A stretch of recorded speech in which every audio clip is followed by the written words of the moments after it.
अखण्डमण्डलाकारम्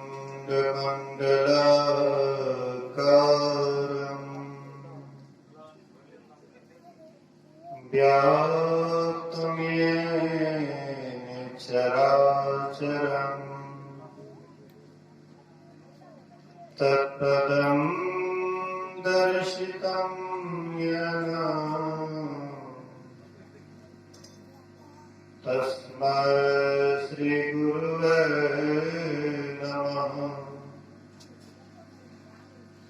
धन्य धन्य सद्गुरु सुखदा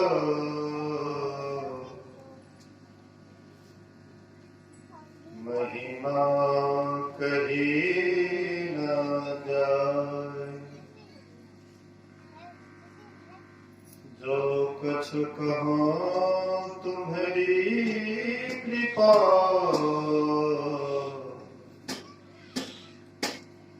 मोते कछु न बसाए।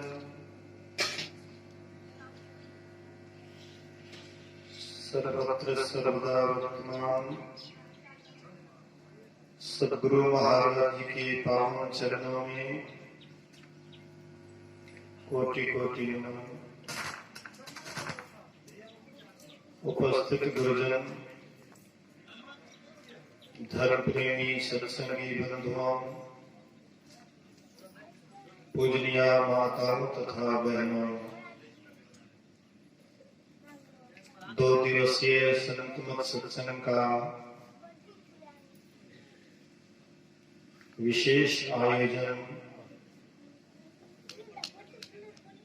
हमारे श्रद्धेय दिनेश बाबू जो आसार संसार को छोड़कर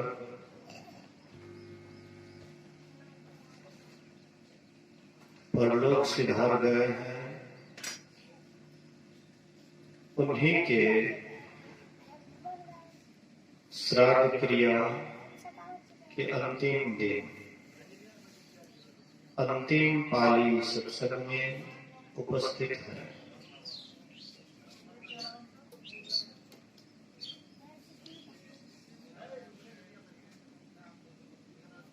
अभी हम लोगों के बीच में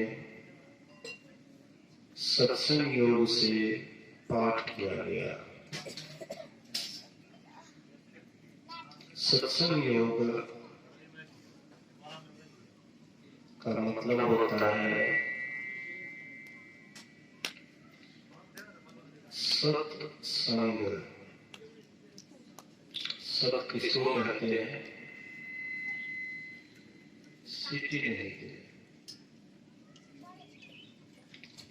सत उसका नाम है जिसका विनाश नहीं होता है, जो एक रस रहने वाला है, उसी का नाम है सत्य। और वह अपरिवर्तनशील है, उसमें परिवर्तन नहीं होता। संसार में जो कुछ भी हम आप देखते हैं, सब में परिवर्तन है, सब में अदल बदल होते रहता है। लेकिन सत्य जिसमें अदल बदल नहीं होता है, जिसमें परिवर्तन नहीं होता है, जो एक रस रहने वाला है, उसी को सत कहते हैं, उसी को परमात्मा कहते हैं, उसी को ईश्वर कहते हैं। और उन्हीं का संग सत्संग कहलाता है।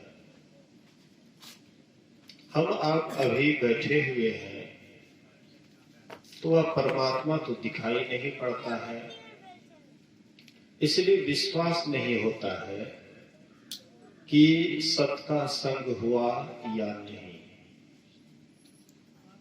ऐसे तो इस आंख से जो हम आप देखते हैं,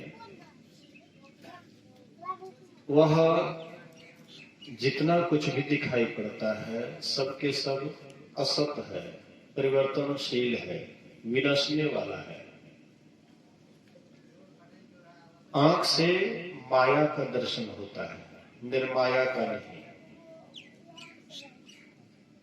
इस आंख से परमात्मा कभी भी दिखाई नहीं पड़ता है, लेकिन हम लोगों के मन में होता है कि इसी आंख से हम परमात्मा को देखें, इसी आंख से हम ईश्वर को देखें, लेकिन इस आंख से आज तक किसी को परमात्मा नजर नहीं आया है। 5 तत्व से शरीर बना है और 5 तत्व से संसार बना है। हम आप धरती पर चलते हैं, मिट्टी तत्व सबसे पहले बना।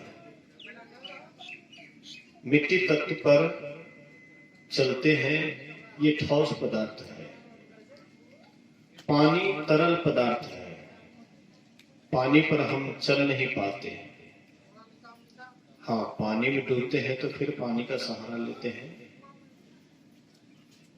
इसके पहले मिट्टी से पहले पानी बना, मिट्टी से सूक्ष्म हो गया पानी, पानी से भी पहले अग्नि का निर्माण हुआ, तो पानी से भी सूक्ष्म आग है, आग से भी पहले निर्माण हुआ हवा का। तो क्या हम आप हवा को देखते हैं? इस आंख से हवा दिखाई पड़ता है? हवा का भले ही शरीर से ठुकर लगता है या कोई पत्ता वृक्ष को हिलते हुए देखते हैं तो मन में होता है कि पुरवा या पछिया चल रहा है, लेकिन इस आंख से हवा को देखते तो नहीं है। लेकिन आकाश उससे भी पहले बना, तो आकाश को आंख से दिखाई पड़ता ही नहीं है, लेकिन स्पर्श भी नहीं होता। हवा का शरीर से स्पर्श होता है, लेकिन आकाश का स्पर्श भी नहीं होता। मतलब हवा से भी सूक्ष्म है आकाश। और वे जो इस 5 तत्व को बनाए हैं, जिसका नाम हम ईश्वर परमात्मा कहते हैं, वे उससे भी सूक्ष्म है। तो जब आंख से हवा नहीं दिखती है, जब आंख से आकाश नहीं देखते हैं, तो इस आंख से परमात्मा कैसे नजर आएगा? परमात्मा कैसे दिखाई पड़ेगा? और कोई अगर कहते हैं इसी आंख से परमात्मा दिखाई पड़ता है, तो वह झूठ बोलता है। भगवान राम कहते हैं कि गो गोचर जहाँ लगी मन जाई, सो सब माया जान हो भाई। गो मतलब इंद्रियां, गोचर मतलब जहां तक विचरण करते, जहां तक जाती है, कहते सब माया है। माया किसको कहते हैं? असत, परिवर्तनशील, नाश होने वाले पदार्थ को माया कहते हैं। तो परमात्मा का हम आप साथ किए, अभी हम आप बैठे हुए सत्संग में परमात्मा का साथ हुआ, कैसे विश्वास होगा? तो कबीर साहब कहते हैं परमात्मा का दूसरा रूप है गुरु, परमात्मा का दूसरा रूप है साधु। सच्चे साधु का संग करना परमात्मा का संग कहलाता है। सत्पुरुष की आरसी, साधुन की ही देह, अलखा जो चाहे अलख को इन्हीं में लखिले। दर्पण हम लोग देखते हैं, दर्पण के पीछे में आरसी होता है, तो उस दर्पण में अपना चेहरा देखते हैं। अब पीछे से जब आरसी को हटा दीजिए, दिखाई नहीं पड़ेगा। तो कहते सत्पुरुष की जो आरसी है वह साधु का ही देह है। लखा जो चाहे अलग को, मतलब जो दिखाई नहीं पड़ता, अलग मतलब जो आंख से दिखाई नहीं पड़ता है, अलग को तो इन्हीं में लकीले। कहते हैं साधु, सच्चे साधु के भीतर में ही परमात्मा का दर्शन करो। तो अभी हम आप सुन रहे थे योग शिखोपनिषद से पाठ। योग शिखोपनिषद योग कैसे सीखें, यही बात बतलाया गया है योग शिखोपनिषद में। तो योग शिखोपनिषद में भगवान ब्रह्मा श्रोता है और भगवान शिव वक्ता है। ध्यान दीजिएगा, बाल बच्चे को ही खिलाने पर मत रहिए। देखिए, बाल बच्चा ठीक है, पर उसी पर अगर पूरा केंद्रित कर दीजिएगा ध्यान, तो फिर जो आपका मूल समय है वह समय आपका व्यर्थ चला जाएगा। लोग सत्संग के सही रहस्य को नहीं समझते हैं, इसीलिए सत्संग में आना नहीं चाहते हैं। सांच कहे जग मारल जाए, झूठे जग पतिया। सांच कहूं तो कोई न माने, झूठ कहा नहीं जाई हो। ब्रह्मा विष्णु महेश्वर दुखिया, जिन यह राह चलाई हो। कबीर साहब कहते हैं, सत्य बात अगर कहता हूं तो कोई मानने के लिए तैयार नहीं होता है, लेकिन झूठ कहा नहीं जाई हो, झूठ भी कहने से नहीं बनता है। ब्रह्मा विष्णु महेश्वर दुखिया, जिन यह राह चलाई हो। ये त्रिदेव भी दुखिया है। हम आप सुखिया हैं। हम अपने आप को देखें, क्या हम सुखी हैं? अगर हम अपने आप को देखेंगे, हृदय पर हाथ रख करके पूछेंगे कि हम सुखिया हैं कि दुखिया हैं, तो हमारे अंदर से आवाज आएगा कि हम दुखी हैं। और ये दुख कभी भी आपका दूर नहीं हो सकता बिना योग किए हुए। जब तक हम आप योग नहीं करेंगे, ध्यान नहीं करेंगे, ये दुख कभी भी दूर नहीं होगा। इसलिए योग की बड़ी आवश्यकता है। तो ब्रह्मा जी श्रोता है। इन्होंने, ब्रह्मा जी ही ये जीवों का सृष्टि करता है, जन्मदाता है। जैसे मां बच्चे को जन्म देती है, तो बच्चे को जन्म देती है तो मां के हृदय में रहता है कि मेरा बच्चा कैसे पढ़े लिखे, विद्वान, यशवान, धनवान, गुणवान, सुखी, हर तरह से ये सुखी हो जाए। ऐसा हर एक के भीतर में, हर एक मां के हृदय में यह बात रहता है। तो मां तो केवल संसार भर के लिए ही सोचती है कि मेरा बेटा कैसे संसार में रहे, सुखी होकर के, संपन्न होकर के, यशवान धनवान होकर के रहे। तो माता तो केवल संसार के लिए सोचती है, लेकिन ब्रह्मा जी जो संसार को बनाने वाले हैं, संसार के रचयिता हैं, जन्मदाता हैं, उनके मन में होता है कि मैंने जीवों का सृजन तो कर दिया है, मनुष्य शरीर तो बना दिया है, लेकिन ये मनुष्य किस तरह से यशवान हो जाए, किस तरह से आवागमन से छूट जाए, किस तरह से सभी दुखों से सदा के लिए इनको छुट्टी मिल जाए। इसी के लिए ब्रह्मा जी ज्ञानियों के पास जाते हैं।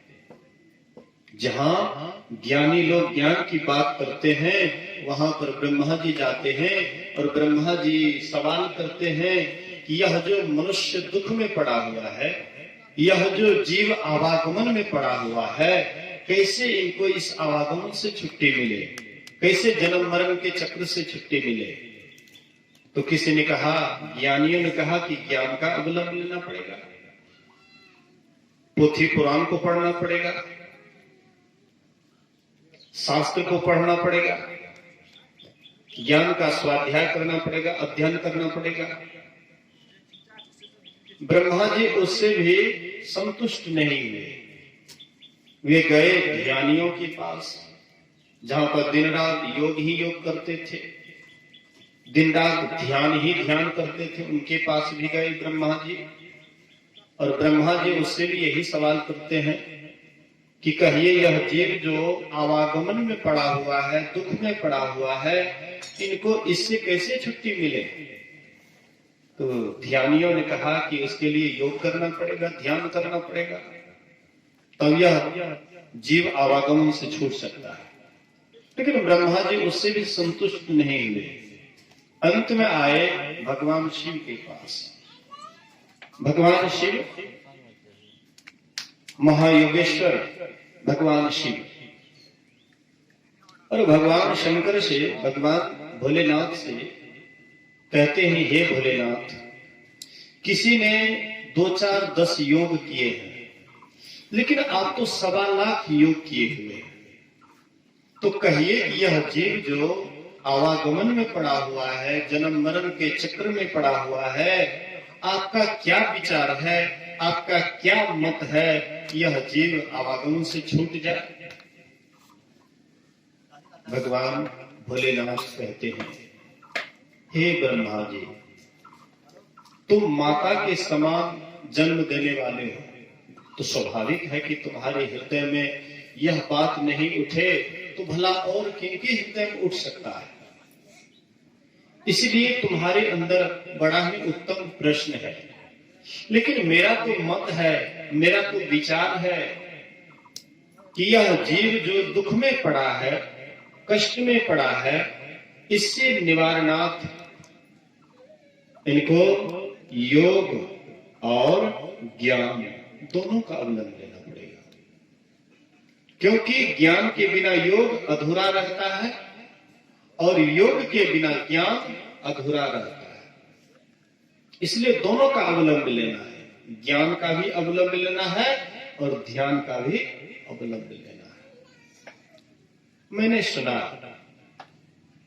कि इस अगल बगल में ज्यादा कबीरपंथी सत्संग होता है। तो कबीरपंथी सत्संग में अक्सर ढोलक हारमोनिया तो निश्चित आएंगे, गाएंगे, बजाएंगे। जैसे नाच होता है तो उसमें भी ढोलक हारमोनिया रहता है, गाते बजाते हैं। तो इसमें भी लोग बढ़िया बढ़िया गाते बजाते हैं, कथा कहानी कहते हैं, तो लोग सुन करके आते हैं। बीच बीच में ढोलक हारमोनिया भी चलते रहता है, लोगों को प्रिय लगता है।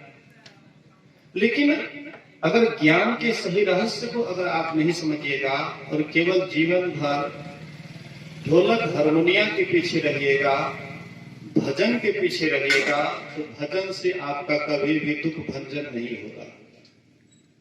ढोलक हारमोनिया आपके दुख का निवारण नहीं कर सकते हैं, आवागमन से आपको भजन नहीं छुड़ा सकते हैं। दिन भर आप भजन गाइएगा और कहिएगा कि हम ये आवागमन के दुख से छूट जाएं, कदापि नहीं हो सकता। लेकिन लोग जहां चिपक जाते हैं तो वहां से हटने का नाम ही नहीं लेते। कोई कबीरपंथी से सट गया, उसके मन में होता है कि ये तो कबीरपंथी का सत्संग नहीं है, तो हम क्यों जाएं? लेकिन ज्ञान की गंभीरता को कोई ज्ञानी ही समझते हैं। किसी पंथ या संप्रदाय से चिपक करके नहीं रहना चाहिए। हाँ, मूल रहस्य को खोजना चाहिए, मूल बात को खोजना चाहिए, ज्ञान के गंभीरता पर विचार करना चाहिए। संतमत सत्संग में अपनी बात नहीं बताते हैं या एक कोई महात्मा की बात को नहीं मानते हैं। संतमत सभी संतों की बात को मानते हैं, कबीर के भी बात को मानते हैं, वेद उपनिषद की बात को भी मानते हैं, शास्त्र के भी बात को मानते हैं, इतिहास के भी बात को मानते हैं। एक को लेकर के संतमत नहीं। संतमत का मतलब ये होता है कि जितने भी संसार में संत हुए हैं, जितने भी ऋषि मुनि हुए हैं, सबका विचार इसमें रखा जाता है। अपनी बात नहीं रखा जाता है, सभी महापुरुषों के विचार को रखा जाता है। फिर आप इसका चयन कीजिए कि सही में अगर एक आदमी कहता है कोई बात तो उस पर उतना विश्वास नहीं होता, लेकिन 10 आदमी अगर एक बात कहता है तो इस पर और ज्यादा विश्वास होता है। तो संतमत सबकी गवाही देते हैं कि देखो, मैं अकेली यह बात नहीं कहता हूं, वेद पुराण इतिहास सब साक्षी है, गवाही है।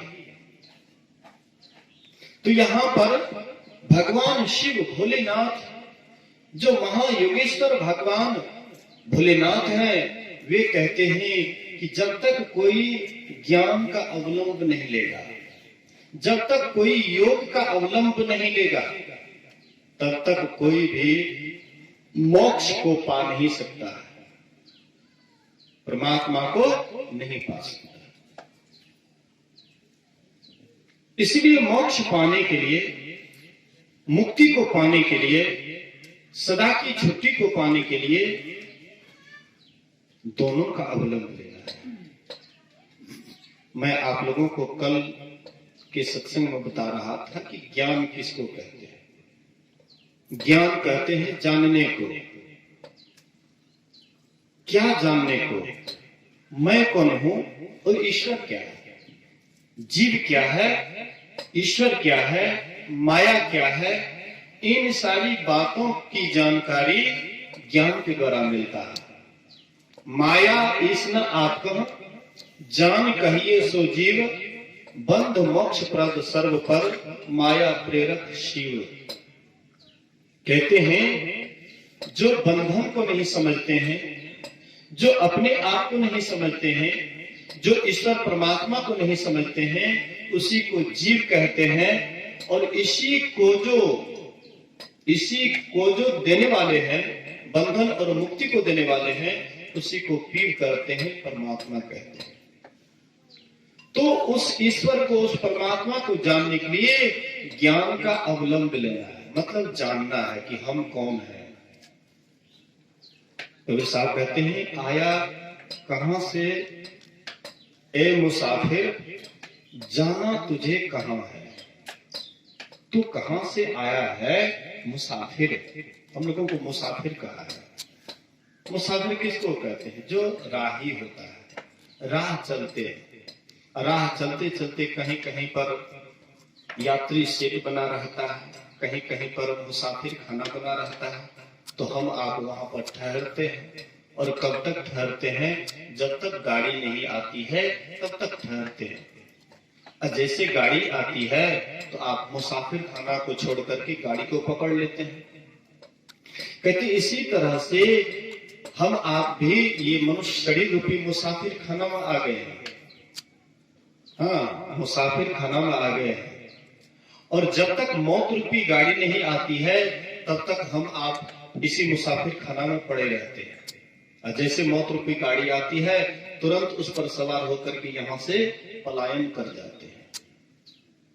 इसलिए महापुरुष कहते हैं, संत महापुरुष कहते हैं कि इसके लिए, इससे निकलने के लिए, इस मुसाफिर खाना से निकलने के लिए योग करना पड़ेगा, ध्यान करना पड़ेगा।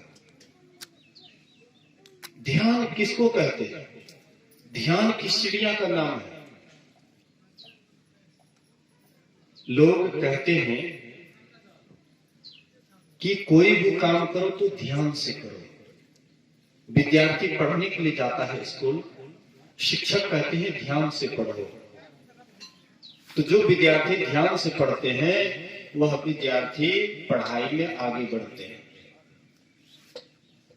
और जो विद्यार्थी ध्यान देकर के नहीं पढ़ते हैं तो वह विद्यार्थी फेल करता है, परीक्षा में अनुत्तीर्ण होता है। तो जैसे आप हम ध्यान से पढ़ाई करते हैं तो आगे बढ़ते हैं। ध्यान से अगर माँ बहनें भोजन बनाती है तो भोजन बढ़िया बनता है। और ध्यान अगर कहीं है और भोजन बना रहे हैं, अब याद नहीं है कि नमक सब्जी में डाले हैं या नहीं डाले हैं, कभी कभी दोबारा भी नमक डाला चला जाता है, क्योंकि ध्यान आपका कहीं और था, चिंतन कहीं और जगह का चल रहा था। और आप बना रहे हैं सब्जी, तो सब्जी बना रहे हैं, नमक डाल दिए, ध्यान में है कि नमक डाले कि नहीं। अब फिर दोबारा डाल दिए सब्जी में नमक। अब भोजन करने वाले को जब देते हैं तो भोजन करने वाले कहते अरे ये क्या, ऐसा क्यों हुआ? ध्यान से आपने भोजन नहीं बनाया।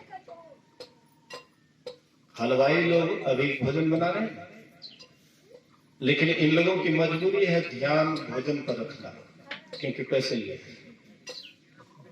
लिए हैं, इसलिए इसकी मजबूरी है ध्यान से भोजन बनाना। इसमें भी गड़बड़ी हो जाएगी तो लोग कहेंगे कि अरे पैसे लिए लेकिन बढ़िया से भोजन नहीं बनाए, लोग मतलब एडजस्ट करेंगे। तो इसी तरह से हम आप भी जो काम करते हैं ध्यान से करते हैं तो वह काम बढ़िया होता है। इसी तरह से परमात्मा को पाने के लिए, ईश्वर को पाने के लिए भी ध्यान की आवश्यकता है। कितने संप्रदाय वाले कहते हैं कि ध्यान, कोई भी काम करो ध्यान से करो, यही है ध्यान, बाद बाकी आंख बंद करके ध्यान करने की कोई जरूरत नहीं है। लोग छिटाकसी करते हैं कि अखमुन्ना मत है, कि कौन मत है तो अखमुन्ना मत, ये आंख बंद कर लेते हैं, क्या दिखाई पड़ता है? तो आंख बंद क्यों किया जाता है, इसमें भी रहस्य छिपा है। लोग इस रहस्य गहराई को नहीं जानते हैं। रात में आप सोते हैं, क्या आंख खुले आंख सोते हैं? आंख बंद करके सोते हैं। आंख बंद करके सोते हैं तो आपको सुख लगता है कि दुख लगता है? सोने में आपको सुख मिलता है कि दुख मिलता है? कोई कहेंगे कि सोने से हमको दुख मिलता है, तो सोएंगे लोग? नहीं सोएंगे। सोने से सुख मिलता है, इसलिए हम आप सोते हैं। और सोने से दुख मिले तो आज दिन से सोना ही बंद कर देंगे। और सोने में कौन सा सुख मिलता है?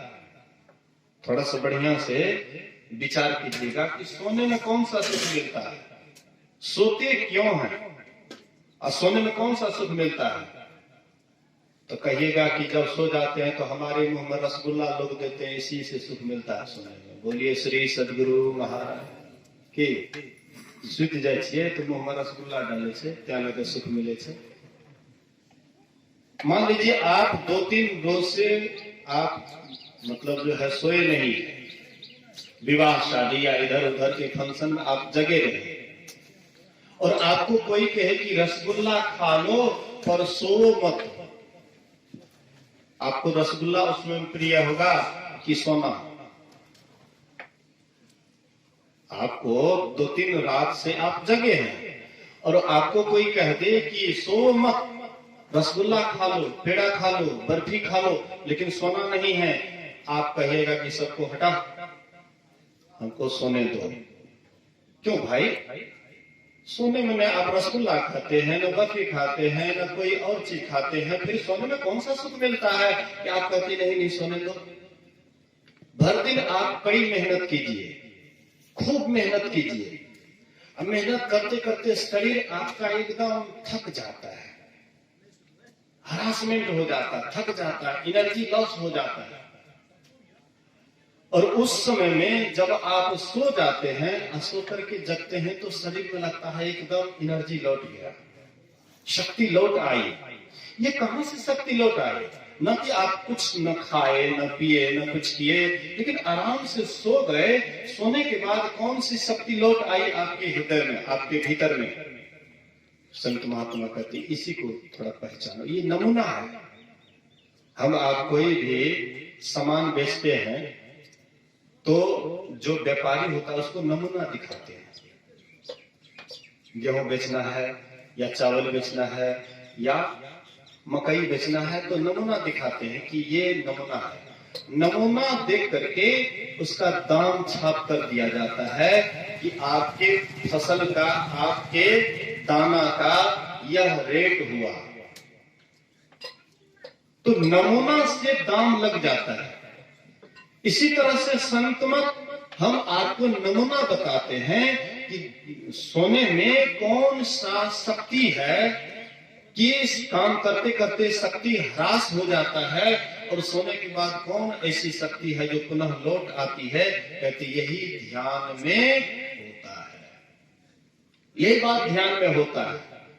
आप जैसे सोते हैं तो शरीर में शक्ति पुनः लौट आती है, इसी तरह से जब आप ध्यान कीजिएगा तो ध्यान में भी आप कितना ही थके मंदे हैं, कितना हो टेंशन में है, कितना हो चिंताग्रस्त है, लेकिन अगर आप ध्यान में अगर तटस्थ हो जाइए और ध्यान में आपका मन लगेगा तो लगेगा कि एकदम शरीर हल्का हो गया, फूल के समान खिल गए। इसलिए आप देखते हैं कि ऋषि मुनि इतनी जो लंबी आयु तक जीते हैं, कारण क्या है? हम आप बहुत कम ही जीते हैं। ऋषि मुनि अधिक दिन तक क्यों जीते हैं? इसलिए कोई टेंशन लेकर के नहीं जीते हैं। बोलिए श्री सद्गुरु। जब आपको टेंशन आ जाता है माथे पर तो उस समय में आपको बढ़िया लगता है, किसी को भी बढ़िया लगता है जब टेंशन माथे पर आ जाता है। मन में होता है कि ये टेंशन बेकार आ गया, किस तरह से ये टेंशन दूर हो जाए। लेकिन हम टेंशन दूर करने के लिए संसार में बहुत उपाय करते हैं, या ज्यादा टेंशन हो जाता है तो चुपचाप जाकर के सो जाते हैं। ज्यादा जब टेंशन हो जाता है, कितना आदमी क्या करते हैं, तो ज्यादा टेंशन हो गया तो घर में रोबड़ का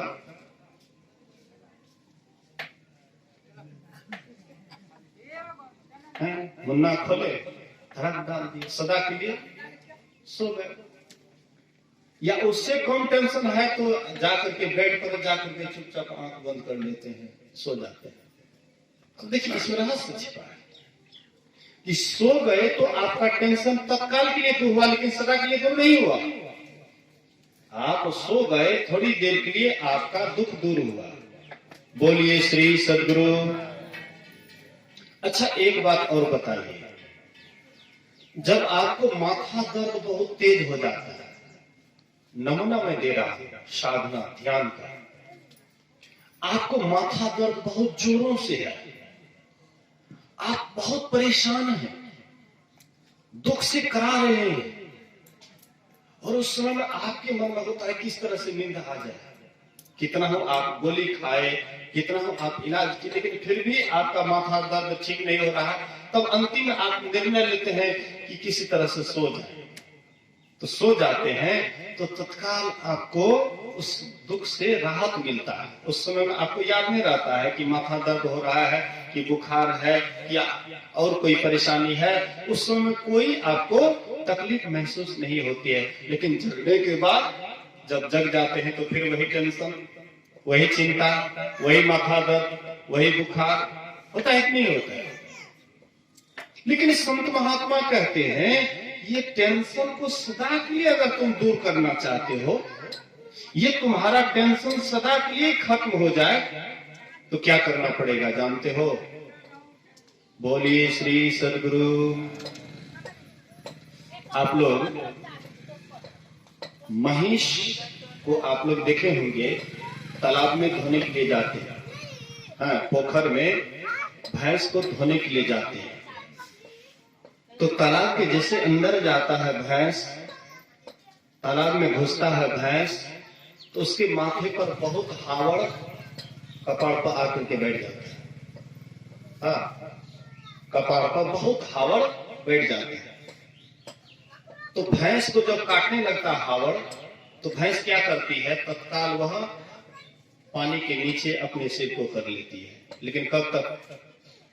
थोड़ी देर के लिए वह पानी में करती है माथा, अब फिर तो ऊपर करना ही पड़ेगा, ऊपर करके फिर हावड़ काटने लग जाता है।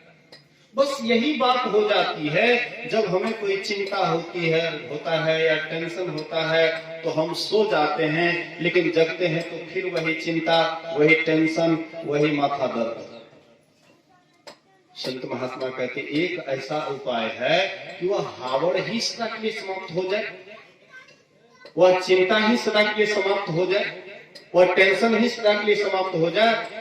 इसके लिए क्या करना पड़ेगा? बोले कि यही ध्यान में जो डुबकी लगाने के लिए जानते हैं, ध्यान की गहराई में जो प्रवेश कर जाते हैं, वे संसार में रहते हुए भी संसार से ऊपर उठ करके रहते हैं। बोलिए श्री सद्गुरु। कैसे? संतों ने उदाहरण दिया कि कैसे ये संसार में रहते हुए संसार से ऊपर रहते हैं। जैसे कमल का फूल, कमल का फूल आप लोग देखे होंगे, या कमल का फूल नहीं देखे हैं तो कोका का फूल तो देखे हैं देहात में। हाँ, सावन भादों में जहां जहां पानी अड़ जाता है तो वहां पर कोका का फूल वो भी कमल का 2 कॉपी है। हाँ, दूसरा रूप है कमल का। तो कोका का फूल आप हम देखते हैं, उसका जड़ रहता है कहाँ? कीचड़ में। और वो फूल कितना कहाँ खिलता है? ऊपर में।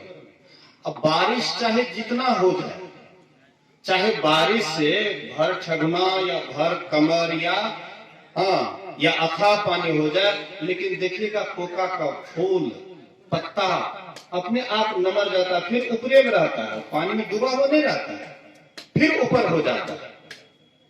तो जैसे आप कमल के फूल को देखते हैं, पत्ता को देखते हैं कि वे बराबर पानी के ऊपर में ही रहता है, पानी में डूब करके नहीं रहता है, इसी तरह से संत महात्मा कहते संसार में जीने की भी यही कला है। जो एक कमलवत रहने के लिए जान गया, जो फूल के समान रहने के लिए जान गया, जीवन या शरीर का निर्वाह तो कीचड़ से ही होगा। जैसे कोका फूल या कमल फूल का निर्वाह कहां से होता है? कीचड़े से नहीं। शक्ति कहां से मिलती है उनको? कीचड़ से ही।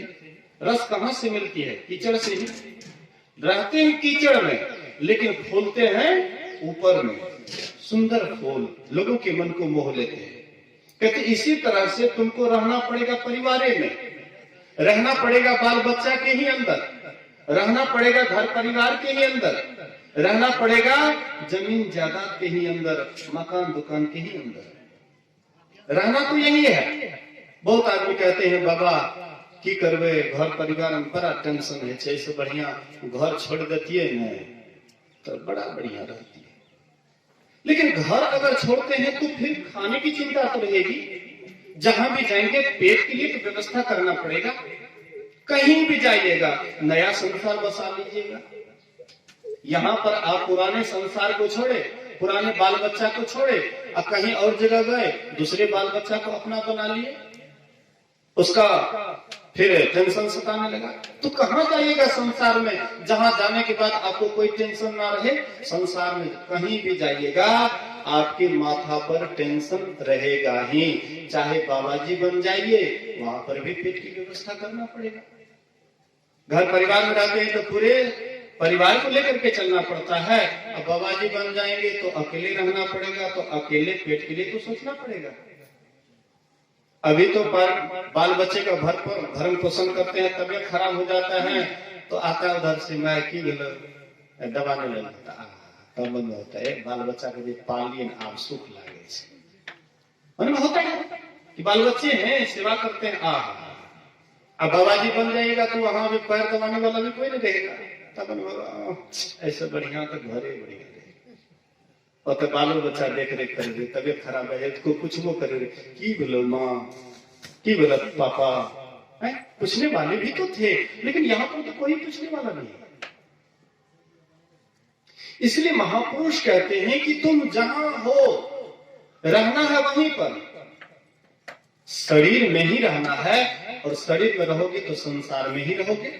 लेकिन शरीर में रहते हुए, संसार में रहते हुए उसके पार में देखने का कोशिश करो, कमल फूल की तरह खिलने का कोशिश करो। और जो भी कोशिश किए वह खिल गए। गुरु महाराज जी खिले कि नहीं? नमूना कबीर साहब खिले कि नहीं? पलटू साहब खिले कि नहीं? दादू दयाल महाराज खिले कि नहीं? गुरु नानक देव पूरा पंजाब में खिले कि नहीं? रामकृष्ण परमहंस जी महाराज पूरा बंगाल में खिले कि नहीं? जाकर के देखिए, खिले हुए हैं कि नहीं? आप भी खिल सकते हैं, हम भी खिल सकते हैं। हम भी तो परमात्मा के अंश हैं। कबीर साहब भी परमात्मा के अंश थे, गुरु महाराज भी परमात्मा के अंश थे, हम भी परमात्मा के अंश हैं। तो जब वे लोग खिल गए फूल के समान, हम क्यों नहीं खिल सकते हैं? साधु महात्मा यही आपको तरीका बतलाते हैं कि आपको भी खिलना है, आपको भी संसार में रहना है, बाल बच्चे के साथ रहना है, सबका भरण पोषण करना है, लेकिन मन आपका उससे ऊपर उठ करके रहेगा, ध्यान करते हुए रहेगा, सुमरन करते हुए रहेगा। ऋषि मुनियों ने हमें त्रिकाल संध्या बतलाया है। त्रिकाल संध्या, त्रि मतलब तीन, काल मतलब समय, तीन समय। एक बार भिनसर में जब आपकी नींद टूटती है, जो संतमत के सत्संगी हैं वे जब भिनसर में जगते हैं तो हाथ मुंह धो करके पहले ध्यान करते हैं, उसके बाद संसार का काम करते हैं। और जो और संप्रदाय से हैं, कंठी बांध लिए हैं, जैसे तैसे उठता है और संसारे में बिखर जाता है, संसारे में भूल जाता है कि ये काम करना है वो काम करना है। लेकिन संतमत के सत्संगी, जो अच्छे सत्संगी हैं, जिनको कुछ ज्ञान है, वे उठ करके पहले सुमिरन ध्यान करते हैं। सुमिरन ध्यान से क्या होता है? सुख मिलता है। जैसे भोजन से सुख मिलता है, जैसे आप सोते हैं तो उससे सुख मिलता है, वैसे संत महापुरुष कहते हैं कि सुमिरन ध्यान से भी सुख मिलता है। अगर सुमिरन ध्यान से सुख नहीं मिलता तो हम लोग सुमिरन ध्यान कब का छोड़ देते हैं। हाँ, लेकिन इस रहस्य को सब आदमी नहीं जानते हैं, इसलिए यह काम करना नहीं चाहते हैं। कहते हैं हमें तो कबीर कौन से दीक्षा ले लिए तो हमें ये क्या ना करबे ध्यान, हमें रामानंदी चाहिए तो हमरा तो कल के पूजा पाठ कर ध्यान तो कल के नहीं है ना तो हम क्या ना करोगे। कोई भी संप्रदाय से ऐसे मत चिपक जाइए जिससे कि आप अपने मूल लक्ष्य को न भूल जाएं। आपका मूल लक्ष्य है परमात्मा, आप आए हैं परमात्मा से और आपको जाना है परमात्मा तक। इस बीच के आप मुसाफिर हैं, आप परदेसी हैं, हम आप परदेसी हैं, ये अपना देश नहीं है। मन परदेसी रे यह नहीं अपना देश। कहते हैं मन परदेसी, ये तुम्हारा देश नहीं है, तुम्हारा देश नहीं है। तुम्हारा देश रहता तो तुम सदा यहां रहता। हमारे पिता चले गए, माताजी चली गई, दादा चले गए, दादी चली गई, नाना गए, नानी जी चली गई, परनाना, परनानी, परदादा, परदादी, ये सब चले गए। हम आप भी जाएंगे, हम आप लोगों का भी नंबर लगा हुआ है। नहीं, नंबर जैसे लगता है टिकट कटाने के लिए जाते हैं तो नंबर बाय नंबर लाइन से, सिस्टम से, और जो लाइन को तोड़ता है तो उधर से पुलिस तुरंत मारता है घंटा। इसी तरह से क्रम बाय क्रम सबका लाइन लगा हुआ है। हम आप भी जाएंगे, साथी मेरे चली गए, हम भी चालनहार, लेखा की वाही घड़ी, बाकी के दिन बाद। साथी मेरे चले गए, हमारे साथी चले गए हमको छोड़ करके। हम भी चालनहार, हम भी चलने वाले हैं। लेखा की वाही घड़ी, जितना देर तक आप भगवान का भक्ति करेंगे वही लेखा में आएगा, वही आपका खाता में आएगा। बाकी के दिन बाद, बाकी आपका जो समय है वह बेकार चला जा रहा है। बोलिए श्री सद्गुरु। आप लोग थोड़ा शांति से काम कीजिए। बोलिए श्री सद्गुरु। तो मैं आप लोगों को कह रहा था कि हम आप भी जाने वाले हैं, लेकिन जाने से पहले अपने मंजिल को जानना है, अपने घर को जानना है। हम यहाँ के निवासी नहीं है। मन परदेसी रे यह नहीं अपना देश। कहते हैं मन परदेसी, यहाँ तुम्हारा देश नहीं है। सत्य का कहना, सत्य पर रहना, जो कोई कहे उसी की सहना। कहते यहाँ पर सत्य पर रहो, सत्य बात कहो। और कोई सत्य पर चलने पर कोई दो बात कह दे तो उसको सहने के लिए जानो। यही रटने हमेशा, यही हमेशा रटते रहो, सदा सत्य बोलो, बुराई की तरफ मत जाओ, सत्य की तरफ जाओ। अगर हम सत्य की तरफ जाते हैं, अगर हम सदा सत्य बोलते हैं, अगर हम भगवान की भक्ति करते हैं, तो हम आपका जीवन फूल के समान खिल जाता है। साधु महात्मा के पास कुछ भी नहीं रहता है, लेकिन उनका जीवन बड़ा आनंदमय रहता है। बोलिए श्री सद्गुरु महाराज। एक राजा गए शिकार करने के लिए जंगल, और जंगल में जाकर के देखते हैं एक महात्मा को। महात्मा जी को देखते हैं, न रहने के लिए घर है, न खाने के लिए अन्न है, न पीने के लिए पानी है। महात्मा, राजा को दया आ जाती है। राजा कहते हैं, आहा, महात्मा जी बड़ी दयनीय स्थिति से गुजर रहे हैं। तो महात्मा जी को क्या करते हैं, राजा साहब कहते हैं, महाराज ये पैसा लीजिए, ये पैसा लीजिए। तो महात्मा जी बोले कि किसी गरीब आदमी को दे दो ये पैसा, हमको पैसे की जरूरत नहीं है। कहते महाराज, आपके पास में न रहने के लिए घर, न खाने के लिए अन्न, न पीने के लिए पानी, ये सब कुछ भी व्यवस्था नहीं है, तो फिर आप कैसे मतलब यहाँ। बोले कि तुम नहीं जानते हो राजन, मेरे पास में कोई चीज की कमी नहीं है, मुझे सब कुछ है। बोले कि आपको कहाँ दिखाई पड़ता है? बोले कि देखना चाहते हो? बोले कि हाँ। बोले कि देख उत्तर की तरफ। उत्तर की तरफ देखते हैं एकदम सोने का पहाड़। बोले कि देख पश्चिम की तरफ। पश्चिम की तरफ देखते हैं अन्न का भंडार। देख दक्षिण की तरफ। दक्षिण की तरफ देखते हैं एकदम पानी कलकल चल रहा था। देख पूर्व की तरफ चांदी का पहाड़। बोले कि राजा ने तो क्या समझता है, मेरे पास कुछ नहीं है।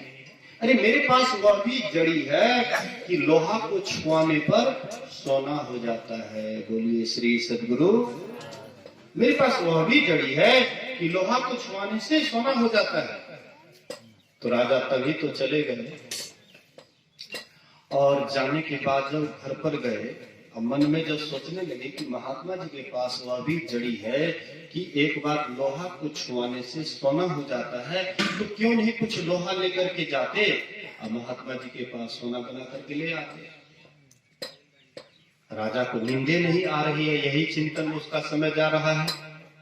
इसके बाद राजा 12 बजे रात को गधा पर लोहा लादते हैं और आ गए लगभग 1:30-2 बजे महात्मा जी के कुटी पर। महात्मा जी गधा के पैर के आहट को सुन करके जगते हैं, कुटिया से बाहर निकलते हैं और कहते हैं कौन? बोले कि मैं राजा जो सुबह में कल दिन में आया था। बोले कि इतनी रात को? बोले कि हाँ महाराज, आपने कहा कि मेरे पास में ऐसी जड़ी है कि लोहा को छुआने से सोना हो जाता है, इसलिए मैं कुछ लोहा गधा पर लाद करके लाया हूँ ताकि आप इसको सोना बना दें। हमको प्रजा गण बहुत हैं, उनकी देखभाल के लिए अधिक धन की आवश्यकता है। बोले कि राजन, तुम तो मुझे कल कह रहा था कि गरीब तुम हो, हाँ तुम महात्मा हो, गरीब हो, तुम्हारे पास में कुटिया नहीं है, न पहनने के लिए कपड़ा है, न खाने के लिए अन्न है, न पानी की व्यवस्था है, तो गरीब तुम मुझे बतला रहा था। कहो राजन, आज गरीब कौन है, तुम हो कि मैं? राजा कहते महाराज मैं ही गरीब हूं। ये मत सोचिएगा कि किसी के पास में बहुत धन है तो ये धनी है, ऐसा कभी नहीं सोचिएगा। धन से कोई धनी नहीं होता है। हाँ, जिसके अंदर में संतोष रूपी धन होता है, सबसे बड़ा धनी वही होता है। महात्मा के पास में अगर कुछ धन होता है, वह संतोष रूपी धन होता है। जितना कुछ भी होता है उनके पास, उसी में दिन रात संतुष्ट रहते हैं और परमात्मा की भक्ति करने में ही उनको आनंद मिलता है। इसलिए बहुत बड़ा धनवान होता है महात्मा। क्योंकि महाराज मैं ही गरीब हूं, इसलिए मेरे लाए हुए लोहा को सोना बना दीजिए। बोले कि राजन, मैं तुम्हारे लाए हुए लोहा को सोना तो बना दूंगा, लेकिन मेरे साथ तुमको साल भर तक रहना पड़ेगा। मेरे साथ तुमको साल भर रहना पड़ेगा। उसके बाद साल भर पूरा होने के बाद जितना भी तुम लोहा लाए हो, सबको मैं सोना बना करके तुमको भेज दूंगा। बोले कि महाराज मुझे स्वीकार है। लालच देखिए, साल भर तक महात्मा के पास रहने के लिए तैयार हो गए। तो महात्मा के पास रहने लगे राजा। तो देखते महात्मा जी स्नान करते हैं, महात्मा जी ध्यान करते हैं, महात्मा जी सत्संग करते हैं। तो जैसा संग वैसा रंग। जल पर माने माछरी, कुल पर माने बुद्धि, और जाको जैसा गुरु मिला ताको तैसी शुद्धि। तो जैसे का हम आप संग करते हैं, स्वाभाविक वह रंग चढ़ जाता है। चोर भी होता है, उचक्का भी होता है, लुच्चा भी होता है, और वह भी अगर साधु का संग करने लग जाता है, साधु के साथ में रहने लग जाता है, तो साधु का रंग उसके ऊपर चढ़ जाता है, और चोर भी एक महान महात्मा एक दिन हो जाता है। बोलिए श्री सद्गुरु। एक बार एक राजा बड़े धर्मात्मा थे, बहुत भक्ति करते थे। ध्यान से सुनिएगा, बहुत रहस्यमय बात है। तो राजा बड़े धर्मात्मा थे, और उसकी पुत्री उससे भी बढ़कर के धर्मात्मा, खूब भक्ति करती थी, खूब ध्यान दिन रात करती थी। तो राजा सोचे कि अपने पुत्री की शादी किनके साथ होना चाहिए। उसकी पुत्री कहती है कि पिताजी, हमारा शादी किसी अच्छे महात्मा के साथ होना चाहिए। कोई त्यागी हो, कोई महात्मा हो, अच्छे भक्त हो, जो दिन रात भगवान की भक्ति में लवलीन रहते हैं, उसी के साथ शादी होना चाहिए। तो महात्मा राजा कहते हैं कि अब तो फलाने जगह बहुत महात्मा लोग रहते हैं, तो वहां पर जाएंगे। हाँ, एक नदी के किनारे में वहां पर बहुत महात्मा रहते, तपस्या करते हैं। तो कोई महात्मा अगर तैयार हो जाएंगे, उनके साथ अपनी पुत्री को शादी उसके साथ कर दिया जाएगा। तो मंत्री गए पता करने के लिए। वहां पर बहुत ढेर महात्मा थे, नदी के किनारे सब तपस्या कर रहे थे। एक चोर इस बात को सुन लिया कि राजा अपने बेटी की शादी उसके साथ करना चाहते हैं, जो भगवान का भक्त है, साधु है, सन्यासी है, जो सब कुछ छोड़े हुए हैं, त्यागी हैं, जिनको कोई चीज से लेना देना नहीं है। वे अपनी राजकुमारी का शादी करने के लिए जा रहे हैं, तो मैं भी क्यों नहीं बाबा जी बन करके वहां पर बैठ जाऊं। कहीं वे आएंगे, मंत्री आएंगे, हमको पूछेंगे कि तुम शादी करोगे, तो हम कहेंगे शादी कर लेंगे, तो राजकुमारी से शादी हो जाएगी, सारा संपत्ति राजा का मेरा ये हो जाएगा। बोलिए श्री सद्गुरु महाराज। लालच सबको झुका देता है। तो वह चोर भी सब कुछ चोरी वाला सामान छोड़ छाड़ करके, स्नान करके एक बाबा जी के पास जाकर के, बाबा हमको भी सन्यासी बना दीजिए, साधु बना दीजिए, गिरवा वस्त्र दे दीजिए, बाबा हम आपकी खूब सेवा करेंगे। पूरा अनुनय विनय करने लगे। वह चोर को भी वह बाबा जी साधु बना दिए। वो भी एकदम श्मशान घाट में एकदम बैठे हुए तपस्या में, और मंत्री सबसे पूछने लगे कि ऐ महात्मा, तुम राजकुमारी से शादी करोगे? हमको राजकुमारी से क्या मतलब है, हम साधु बने शादी करना। उधर गए, उनसे पूछते हैं तुम राजकुमारी से शादी करोगे? राजकुमारी बहुत बड़ी भक्तिनी है, भगवान की भक्ति करते हैं, तुम उससे शादी करोगे? नहीं, हमको उससे लेना देना नहीं। इस तरह से सबसे पूछते गए, कोई महात्मा तैयार नहीं हुआ। लेकिन चोर जो था उसको लगा कि इतने साधु हैं, सबसे ये मंत्री पूछे कि तुम शादी करोगे, कोई तैयार नहीं हुआ। इसका मतलब है कि राजकुमारी से शादी करने से भी विशेष लाभ है साधु बनने में, सन्यासी बनने में ही ज्यादा लाभ है। अब उसका मन बदल गया था तो साधु बनने के लिए कि हम राजकुमारी से शादी कर लेंगे, लेकिन वहां के संग में रह करके रात भर में उसका मन बदल जाता है। और जैसे उससे मंत्री पूछते हैं कि तुम राजकुमारी से शादी करोगे, राजकुमारी भक्तिनी है, बोले कि नहीं, हमको शादी विवाह नहीं करना। अब वो भी चोर के अंदर ऐसा छाप पड़ा कि वे भी आजीवन साधु बन करके, सन्यासी बन करके, साधना करके अपना जीवन को सार्थक और सफल कर लिए। बोलिए श्री सद्गुरु महाराज। तो भगवान की भक्ति से क्या मिलता है, जो करते हैं उसको पता लगता है। तो मैं आपको ये नहीं कहता हूं कि सब आदमी साधु बन जाइए, सन्यासी बन जाइए, घर द्वार छोड़ दीजिए, ऐसा नहीं कहता। लेकिन जिनको जिसमें शांति मिलती है उसको वह काम करना चाहिए। घर गृहस्थी में है, लेकिन वहां पर भी रह करके आप भगवान की भक्ति कर सकते हैं। कबीर साहब भी घर गृहस्थी में रह करके ध्यान भजन करके परमात्मा को पा लिए। गुरु नानक देव भी, उनको भी 2 लड़का था गुरु नानक देव। एक का नाम था लक्ष्मी चंद्र जी महाराज और एक का नाम था श्री चंद्र जी महाराज, और दोनों परमात्मा के अनंत भक्त हुए। कहते इसी तरह से तुम भी चाहे साधु सन्यासी बन करके भगवान की भक्ति करो, या अथवा घर गृहस्थी में रह करके, घर गृहस्थी में रहोगे तो पेट के लिए चिंता नहीं रहेगा। सुबह में हमारे लिए जो घर वाले महोदय जी हैं, ये महोदय जी कह रहे थे बाबा बाल बच्चा के जब दियो तो बड़ा कहीं ये जब कमी है बाबा, बोलिए श्री सद्गुरु महाराज, थोड़ा सा ध्यान दीजिए। मतलब इससे ज्यादा लगा ऐसा बालाजी से ज्यादा सबको लगा, बाप बड़ा ना भैया और सबसे बड़ा रुपया। लेकिन संत महात्मा कहते हैं कि इससे भी पार में देखने का कोशिश करो। पैसे से अगर सुख मिल जाता तो जिसके पास में ढेर पैसा है वे तो कब का सुखी हो जाते। टाटा बिरला सबसे पहले सुखी हो जाते।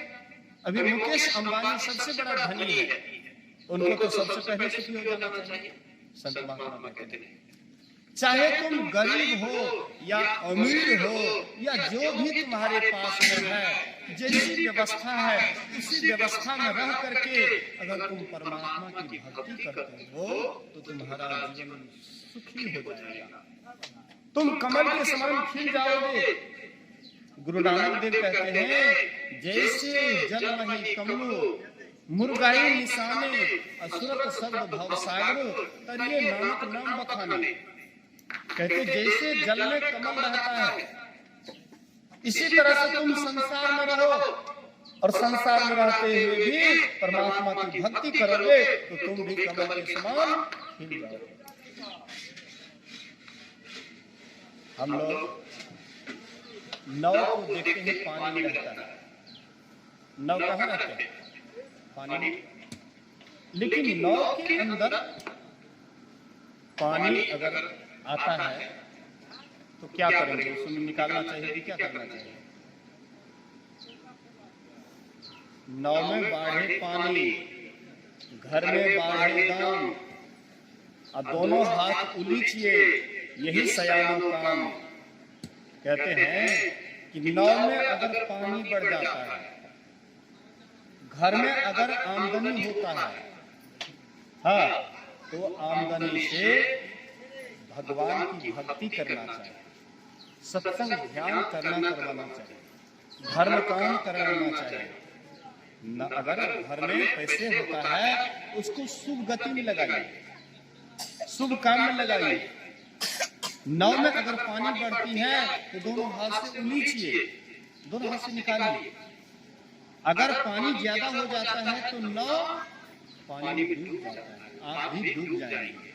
इसी तरह से आपके पास में संपत्ति होता है, पैसे होता है, वो भी आप उसका सदुपयोग कीजिए, आप अपना भोग भी कीजिए। घर गृहस्थी में रहते हैं, बाल बच्चे को पढ़ाइए लिखाइए, और उससे भी बचा करके कभी कभी धर्म काम कर लीजिए, परमात्मा की भक्ति वाला काम करा लीजिए। एक व्यक्ति के पास 4 रोटियां थी और रास्ते से जा रहे थे, और यह कहते हुए जा रहे थे, एक उनके साथ में साथी भी था, दोनों बातचीत करते हुए जा रहे थे।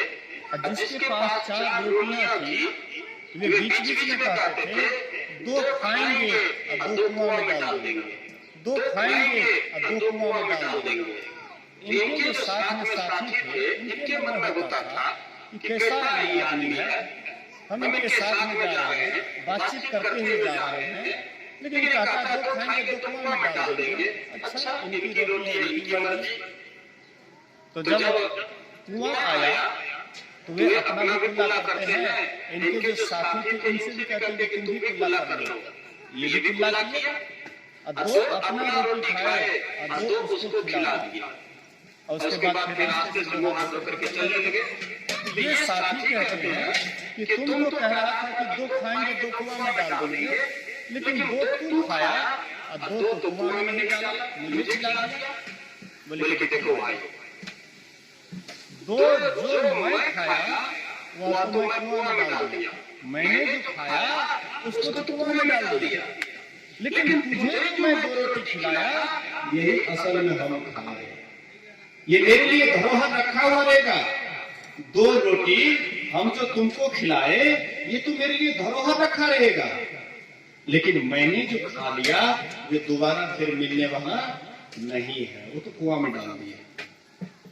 मतलब कहने का, जब हमारे पास में दो पैसा होता है, एक पैसा आप घर गृहस्थी में भी लगाइए, उसी से थोड़ा बचा करके कुछ उत्तम कर्म कर लीजिए। उत्तम कर्म संसार में कौन सा है? सबसे बड़ा ज्ञान दान है। भगवान बुद्ध कहते हैं कि ज्ञान सबसे बड़ा दान है। धर्म का रस मीठा होता है, ज्ञान दान सबसे उत्तम दान है। तो ये सत्संग में ज्ञान दान दिया जाता है। आप भक्ति कैसे करेंगे परमात्मा की, इसका ज्ञान दिया जाता है। परमात्मा कैसे हैं, इसका ज्ञान दिया जाता है। हम उसको पाने के लिए कौन सा उपाय करें, इसका ज्ञान सत्संग में दिया जाता है। तो जो कोई भी सत्संग को सुनते हैं, सत्संग पर विचार करते हैं, तदनुकूल आचरण करते हैं, उनका ही जीवन आनंद से खिलता है। इसलिए हम लोगों को चाहिए सत्संग ध्यान का सहारा लें।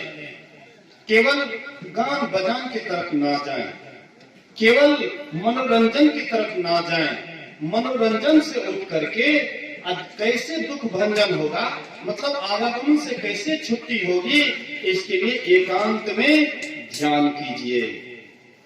जब भिनसर में आपका नींद टूटता है, जब आपकी नींद टूटती है भिनसर में, उस समय आलस नहीं कीजिए, हाथ मुंह धो करके खुला आचमन करके बैठ जाइए ध्यान पर।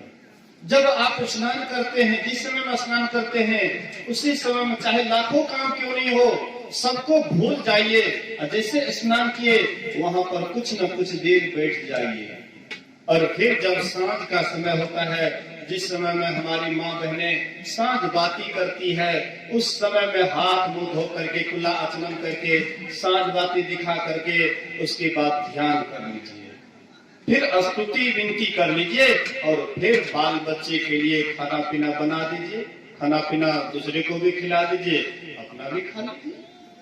अगर इस तरह का जीवन आपका चलेगा तो यहाँ पर भी आपका जीवन सुखी होगा, नो टेंशन वाला होगा। आपके जीवन में टेंशन नहीं रहेगा। जो सत्संग ध्यान करते हैं, जो साधना करते हैं, वे संसार में रहते हुए उसको टेंशन नहीं रहता है। तो अगर आप यहाँ करेंगे, यहाँ भी आप सुखी रहेंगे, और शरीर छोड़ने के बाद जब आप परलोक जाएंगे वहां भी आप सुखी रहेंगे। जैसा कि भगवान राम प्रजाओं को उपदेश देते हैं, कहते हैं जो परलोक यहाँ सुख चाहूं, सुनि मग बचन हित दृढ़ गहूं, सुलभ सुखद रग यह भाई, भक्ति मोर पुराण श्रुति गाई। भगवान राम कहते हैं यहाँ भी सुखी रहना चाहते हैं, मतलब इस मृत्यु लोक में धरती पर जब तक रहोगे यहाँ भी सुख से रहना चाहते हो, और यहाँ से जाने के बाद भी परलोक में तुम सुखी रहना चाहते हो, तो मेरी भक्ति करो। तो जो भक्ति करेंगे वही भवसागर को तरेंगे, और जो भक्ति नहीं करेंगे वे भवसागर में डूबेंगे। इसमें दो बात नहीं है। तो इन्हीं बात को सुनाया जाता है, समझाया जाता है। जो सुन समझ करके अपने जीवन में उतारते हैं उसी को लहंगी चार फल अक्षतम साधु समाज प्रयाग, उन्हीं को चार चीज की प्राप्ति होती है, अर्थ धर्म काम और मोक्ष। ये चार चीज अगर जिसको मिल जाए उसको फिर पाने के लिए कुछ भी बाकी नहीं रहता है। इन्हीं बात को सुनिए समझिए और अपने जीवन में उतारने का कोशिश कीजिए। ये जो सत्संग करवाया गया है हमारे श्रद्धेय स्वर्गीय दिनेश बाबू के निधन के अवसर पर, ये बहुत सुंदर काम किए हैं। अगर ये भंडारा हो रहा है, भंडारा तो होता ही, लेकिन अगर सत्संग नहीं होता तो वह वैसे ही होता जैसे आप 0 लिख दीजिए, लेकिन पीछे से 1 मत लिखिए, तो क्या होगा? 0 का कोई महत्व है? पीछे से अगर 1 लिख दीजिए तो जैसे जैसे 0 बिठाइएगा 10 गुना बढ़ते जाएगा। वैसे ही एक परमात्मा की जहां चर्चा होती है, एक ईश्वर की जहां चर्चा होती है, सत्संग ध्यान का कार्यक्रम होता है, तो समझ जाइए वह कोई भी आप काम करते हैं तो उसमें मतलब गुना बगुना, हाँ, अधिक से अधिक लाभ होता है। तो आप लोग ये जो सत्संग करवाए बहुत सुंदर काम किए हैं। गुरु महाराज जी करें आप लोगों के अंदर में सत्संग ध्यान के प्रति दिन दुनी रात चौगुनी की तरह आस्था विश्वास बढ़े, हर तरह से आप सुखी संपन्न हो। इसी वाणी के साथ मैं अपने प्रवचन में विराम देता हूँ। बोलिए प्रेम से श्री सद्गुरु महाराज की जय।